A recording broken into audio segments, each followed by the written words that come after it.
wisata di kawasan Jalan Pipareja, yang kebetulan kita tahu bersama bahwa ada sungai ya, anak sungai Bendung di sini di belakang kita. Dan memang setelah kita lihat ditutup pagar oleh pemilik ya, kita tidak menyebutkan lah pemiliknya siapa. Oleh karena itu hari ini kita panggil orang-orang yang punya kaitannya kepentingan di sini.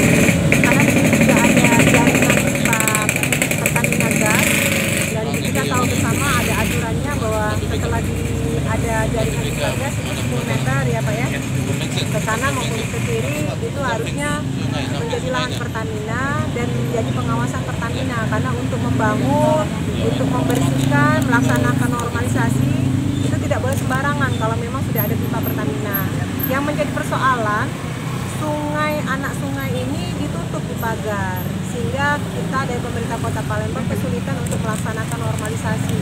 Makanya hari ini kita kumpul, semuanya sudah kita bicarakan bahwa yang namanya sungai harus ada 3 meter, minimal 3 meter jalan inspeksi yang harus diberikan, sehingga nantinya pada saat kita melaksanakan normalisasi itu tidak mengenai atau tidak mengalami hambatan.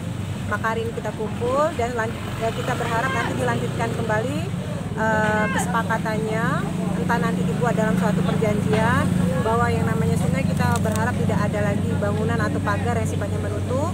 Yang kedua, Pertamina juga kami berharap harus ada pengawasan dan juga pemeliharaan untuk area pipanya, dan sebagai pemilik lahan melalui informasi yang kita dapat dari BPM bahwa ya itu tidak boleh dikuasai. Jadi mereka harus juga menyampaikan sampai mana batas lahannya atau sertifikat lahannya, sehingga tidak ada tumpang tindih di sini.